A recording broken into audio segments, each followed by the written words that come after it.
Hello, everybody, and welcome to New Traditions here on cable tap television. My name is Michael Stock. My co-host, actually my regular co-host, Edgar Allan Poe, is not making this show. So let me quickly tell you who's on today's show, and maybe next week Alan will join us.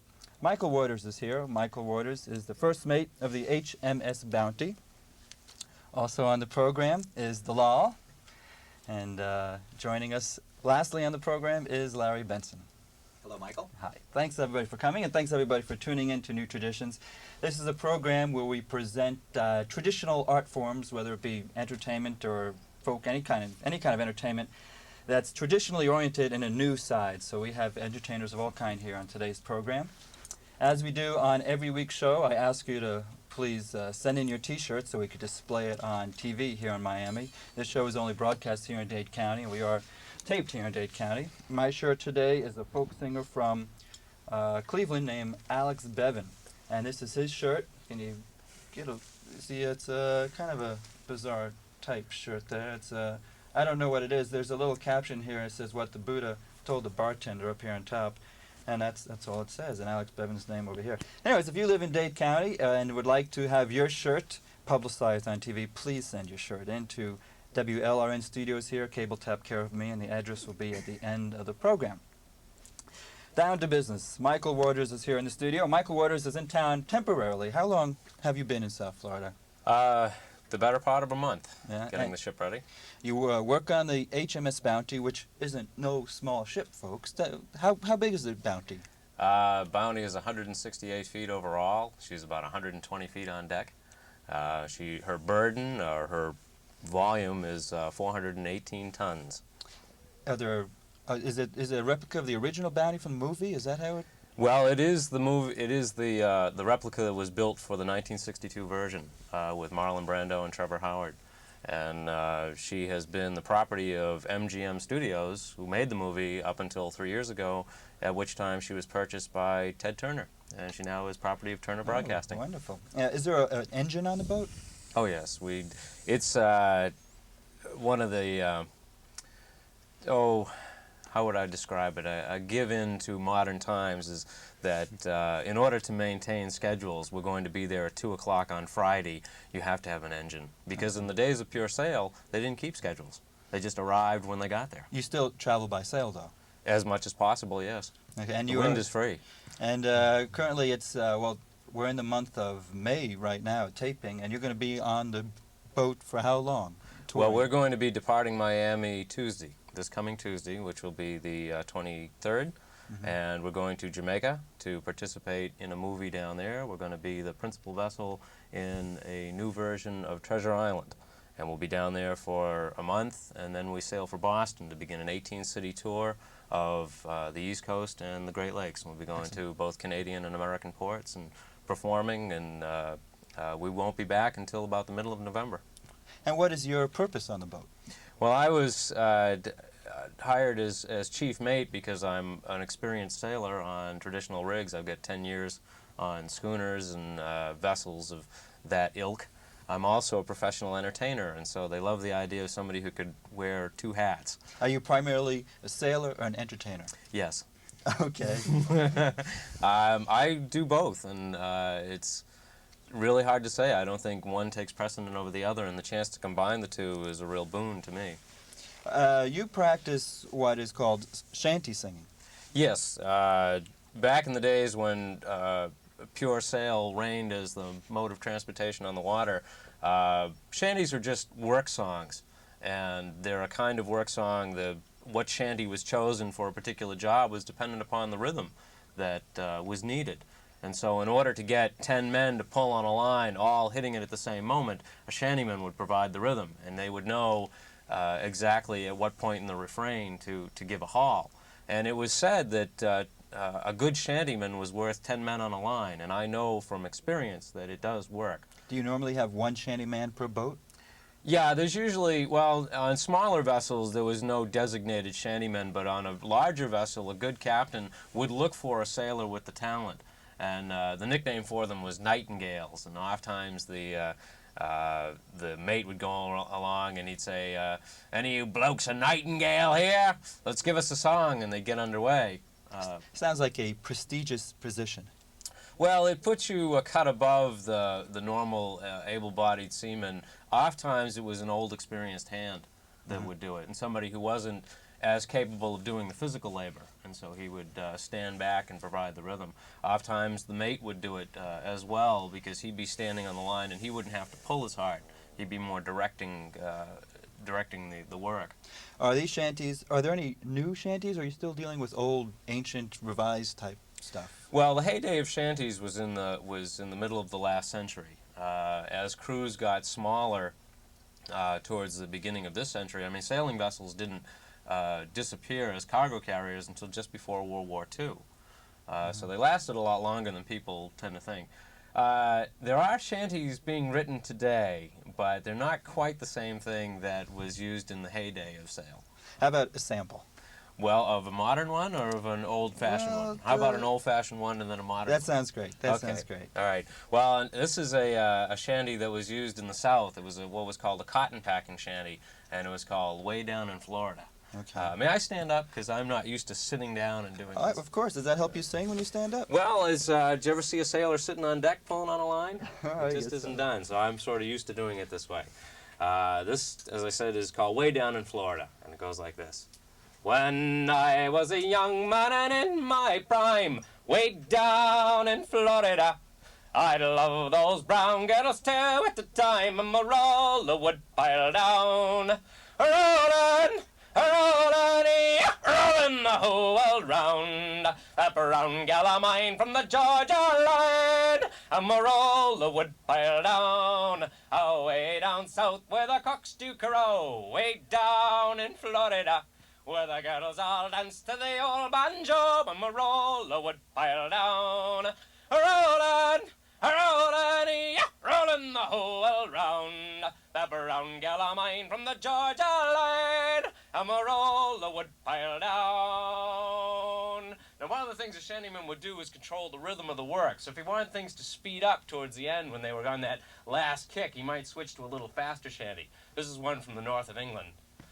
Well, if I had another penny, I would have another Jill, and I'd have the piper play the bonny lass of Biker Hill, Biker Hill and the Walker's Shore, and Collier lads forevermore. Biker Hill and the Walker's Shore, Collier lads forevermore.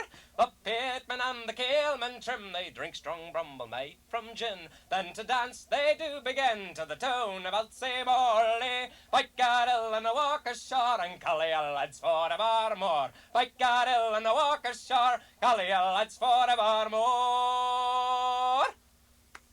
The song would end.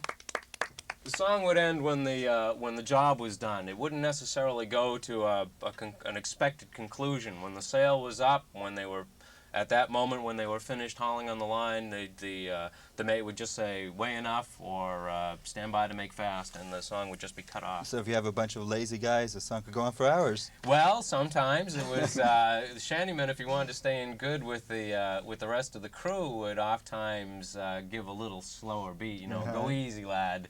And but if you wanted to stay in good with the captain, he'd have to pick things up a bit and do That's a tough things position. handsomely, as it were. Thank you, Michael. You're welcome. Our next guest in the studio is Dallal. Well, welcome to the studio. It's kind of spiced up the show here, add a little sex. I mean, it's great for the show. You're a belly dancer. Mm-hmm. How long have you been belly dancing? For 13 years. I guess I'm guessing you started when you were kind of young. Yeah. Yeah. Okay. Where are you from? Well, I grew up in Seattle and part of the time in Mexico. That's not fun. I thought you were going to give me some Middle Eastern Something country. really exotic. No. Yeah. So you're actually an American. Yeah, I am. Where did you get the name Dallal? It's my stage name. It means Okay. youngest child in Arabic. So you primarily are a full-time entertainer. Mm-hmm. Yeah. Okay, I see. So where does belly dancing take you as a full-time entertainer? You mean what places? Yeah. How long have you been doing it full-time? Full time, probably about 10 years. Okay. And Yeah. you promote and book yourself? Most of the time, yeah. I have some agents that I work through. And then other times I book myself. Like when I travel, a lot of times I book myself. I went to South America and I traveled around South America for 2 years booking myself. You know. That's great. Also, I see your fingers, thimbles are on. I want to thank you for helping us with the opening theme song. You're welcome. The banjo and the thimbles sounded good. This might seem like a weird question, but what is the appeal to belly dancing? Well, it depends. If you're a woman, which women are usually the ones that are doing it, and even in the Middle East, the women are the ones watching it a lot of times, because belly dancing is something that's done in the homes, and in the homes, especially in the old-fashioned type homes, the women and children live in a different section than the men. And so they have all their daytime activities together, and they dance for each other. And but actually the appeal for me and for a lot of women is, you know, it's sensual, it's creative. The costumes are, I mean, we all make our own costumes. They're beautiful. Thanks. And the music is beautiful. The music's a real challenge because it changes rhythms all the time, especially when you're doing a whole show. So you have to study the music really hard. Do a lot of people, I guess I kind of alluded to it, but do a lot of people equate it with sex and with fantasies and that type thing? Not that much. Well, I work with the Arabs a lot, you know, and they're so used to it. They don't think of it as, you know, a sex thing. It's part of their culture. And you know, when I belly dance at parties or in restaurants, there are little kids there and grandparents and, you know, a whole family. So they don't think of it as just sex, it's art. And I think any kind of art, not every kind of art, but, you know, a lot of art has sensuality in it. And there's nothing wrong with sensuality. No. It's natural, part of life. I'm for sensuality. Now, this is obviously an ancient folk art. Mm-hmm. Are there new things being done with belly dancing? A lot, yeah. It's always changing. In fact, it has fashions that change every year, like the type of skirts and how long the fringe is and everything. In Egypt, that changes every year. And the music has gotten more and more modern. They've added a lot of instruments like the electronic organ and synthesizers, and now instead of just like a little oud, which is it's not little, but it's a stringed instrument. The typical is the stringed instrument oud and a drum, and instead of, you know, just those, they have like violin sections, and, you know, they can have a 20-piece band now. It's gotten really extravagant. I know in folk music, more or less, they have what they call jams, where a bunch of musicians get together and dance and have a good time. Do they have a belly dance equivalent where a bunch of belly dancers can get together and all kind of do some synchronized dancing, anything like that? Not really. Sometimes at a party, you know, there'll be a band just playing, and people know how to belly dance, and everybody gets up on the dance floor just like you would at a disco or something, and everybody belly dances, but everybody just does their own thing. Now, we don't have enough space right here for you to do your entire routine. I understand you also dance with a sword balanced on your Yeah. head. I'm upset that we can't see that, but I would like to see something. What can you do something? Okay, I'll show you some basic movements. Okay. Let's see. Okay, one of the things is an undulation, and that's basic. And that's basic from the time that belly dancing was used for childbirth, because women used to do it around the woman who was having the baby, because they didn't lay down. They squatted down. The women used to go around. I hear we have the music coming. Yeah. In. And it would, you know, keep the mother entertained. Undulate. It would keep the mother entertained, and it would relax her and everything. Okay. Okay, and then like the shoulder shimmy. That's another basic movement. That's There's a lot shoulder you can dancing. do. That's not belly dancing. You want to see my belly dance? This is a belly roll. And then hips.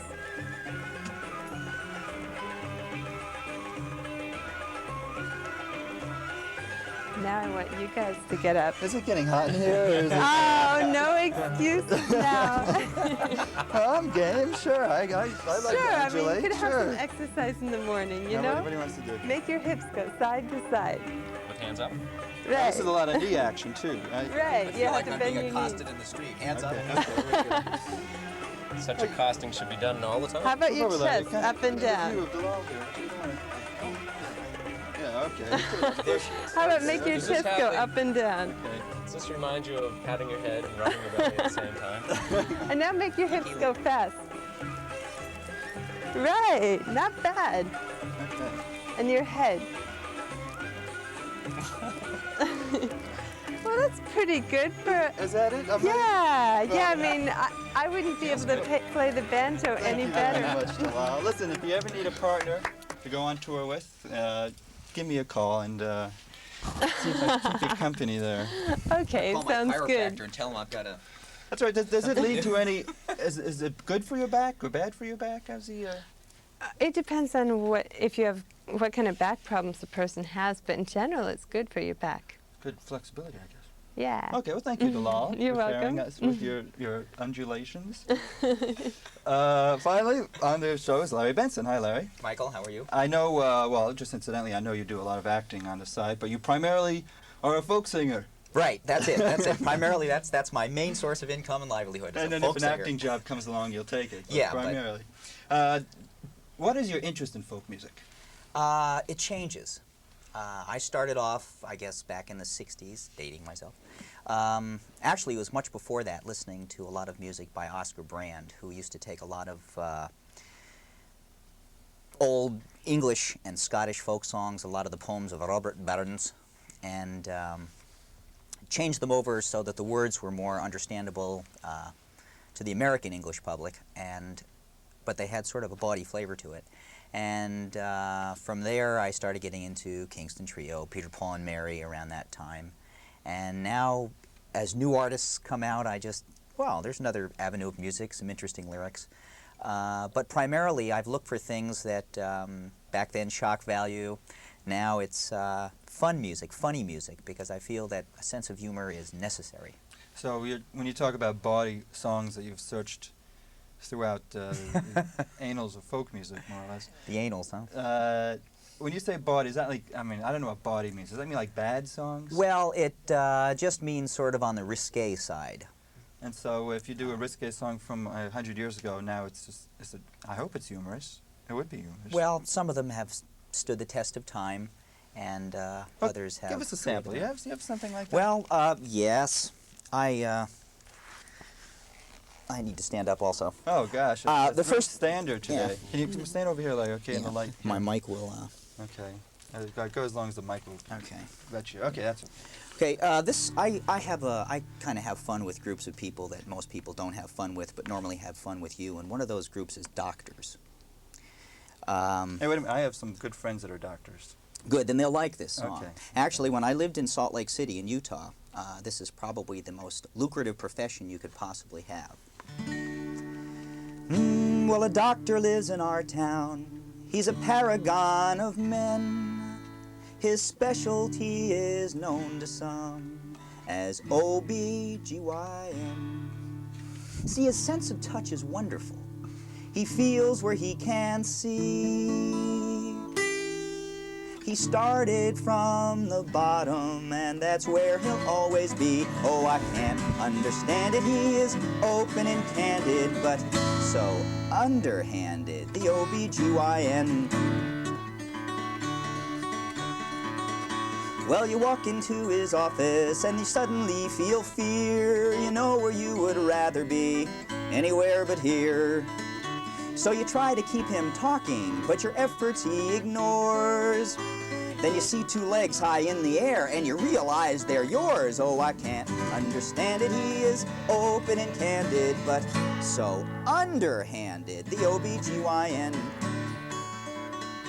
Well, you think he'd get enough of it, that the thrill would soon be gone. But he works for the love of it. He fingers on and on. Well, he pries with gay abandon where secret sorrows lurk. He tries to keep his hand in 'cause he digs the inside work. Oh, I can't understand it. He is open and candid, but so underhanded, the OB-GYN. But at night he turns his light off and homeward makes his way. and his wife is there to greet him, to tell him of her day. She says, I feel romantic. I'd like one night of love. In absent-minded reflex, he pulls on his rubber glove. Oh, I can't understand it. He is open and candid, but so underhanded. The OBGYN. Oh, gee, after the first verse, I was hoping it'd end. That is risque, I would say. It's Anyway, it kind of goes along. They have bawdy songs and backroom ballads, and with folk music, it's a very what they call an oral tradition. It's passed on through music, through instruments, through storytelling, and these kinds of things. In fact, I brought with me today an instrument that's part of the folk process. I discovered this when I was in Colorado at this mass feeding place up in the mountains, and this guy, I think, had a bass-style instrument with only 4 strings on it. He played a little country band. And of course, folk music being not written down, it's kind of passed on orally, it gets embellished. And so what I did is I took this particular instrument, which signifies some of the music I play, called a Comodophone. This version is an 8-string instrument. Notice it does have more of a little tinkly sound, more reminiscent of chamber music than of a bass Comodophone. And of course, at the end of every tune on a Comodophone, you'd normally polish it off with a toot. This is the wow factor here, that you can get a little bit of sound to it. Is that picking that up? yeah. You got to hug these Comodophones tight. But anyway, this is an example of some of the new traditions in folk music. Now, is that a new Comodophone, or is that used? No, this is actually serial number 1. As the process continues and people write more songs, also you create more instruments to play what you need to play, and I'm designing a couple more that have chord structures to them. And so you can buy maybe a key of C or a key of D or a key of F Comodophone. It looks like it's almost in the auto harp family. Close. It is tunable. It's fully tunable both sides. And it just makes wonderful music. That's great. How about a song on the Comodophone? Well, Michael, I'm a little out of practice on the Comodophone, but possibly another time. Well, that's a perfect instrument because it is a traditional roots and it's a new instrument. So, but you don't know any songs on it. It's that new, huh? Relatively. I'm writing some music. As we speak, I'm thinking in my head, I'm writing this music in the folk tradition. Okay, well, that's a wonderful instrument there. Do you do any original material? No, I don't. I've found that a lot of times the lyrics that I pull from other people seem to say things a lot more effectively than I can. Have you tried writing? Yes, it's one of those things I would like to get into eventually. I find I start parodizing things, and I think that's where a lot of people start. They take a song and they write a parody of it, and then eventually their own lyrics come into bear, and then their own music to go with their own lyrics. I'll tell you, Larry, we have time for one more song, though, even though it's not original. What would you like to share? Well, I do have to tell you, we only have about 3 minutes left on the program, so I know sometimes you go into real long songs. I mean, through your own warning there. What do you have in mind? I have a couple songs in mind. Let me just figure out. This one I don't know where it came from. It's written by a fellow by the name of Peter Sarstedt. Well, take off your clothes, let me see what it is that you're hiding. Don't look so shocked, you have nothing to fear from my eyes. My daddy is a priest, and I am not a beast, I just want to look. Well, I just want to look. Well, take off your clothes and stand naked as nature intended. And I'll take off mine just to show you that I'm in good faith. See, my daddy is a priest, and I am not a beast, I just want to look. Well, I just want to look. Well, now you can see that it isn't as bad as all that. So come lie on the bed and we'll talk of my unhappy childhood. My daddy was the Pope, and I just want to grope. I mean, I just want to feel. I just want to feel. Well, how does it feel now that you are no longer a maiden? What do you mean? You want more and you want it right now? My daddy is a priest, you know, and I am not a beast, you know. I just want to sleep. I just want to sleep. Oh, take off your clothes, let me see what it is that you're hiding. Don't look so shocked, you have nothing to fear from my eyes. All right, thank you very much.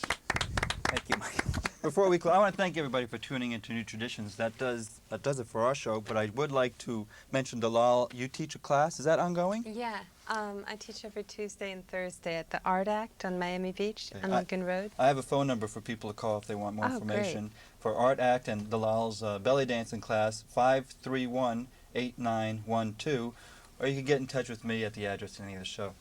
We are here every Monday afternoon at 2:30, Tuesday mornings at 10:30, and Thursday evenings at 10. So tell everybody about New Traditions. Next week, Edgar Allan Poe will return as my co-host. But meanwhile, thank you very much, Mike Waters, Oh, thank you. Dallal, and Larry Benson. And let's all join in with the theme song, okay? Dallal has the thimbles, and Larry has his spoons. Just a minute. And Michael has his lap. I brought my thighs. Okay. Thanks for tuning in.